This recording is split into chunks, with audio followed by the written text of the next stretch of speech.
كان محرز وعيسى مندي.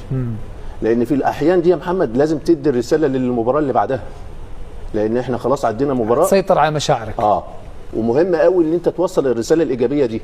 فده دور عناصر الخبره الموجوده. اتكلمنا بقى على التغييرات اللي كانت معموله في اخر الربع ساعه الشوط الاضافي الرابع يا محمد. تغييرات حلوه قوي، وبعدين الايقاع بقى سريع والمساحات بقت موجوده، فاللعيبه اصحاب الحلول الفرديه والمهاره هي اللي تعمل لك الفرق.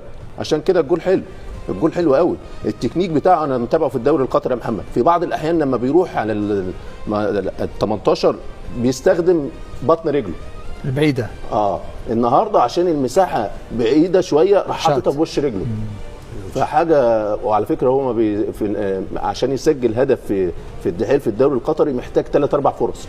دي الفرص الوحيده اللي راحت له وجابها، مما يدل على انه مركز، لانه نازل في الدقيقه 113 جايب الجول بعدها ب3-4 دقائق. فده ينم على انه مركز ومستني الفرصه. وده الدور الدكه اللي موجوده. والدور البدني يا محمد، الدور البدني مهم قوي. انت بتلعب اشواط اضافيه، شوف الارتداد بتاعهم كان سريع، واول ما استرجعوا الكوره طلعوها بسرعه وطلعوها على محطات اساسيه ناحيه اليمين. لعيبه نص ملعب الاثنين نص ملعب عبد الله وزروقي، وبعد كده المساحات كانت موجوده. فاعتقد انه جول حلو يلخص للجزائر في ربع نهائي، عشان ده عندها دكه كويس، عندها مدرب يقسم المباراه كويس، عندها حلول فرديه، عندها شخصيه، عندها روح.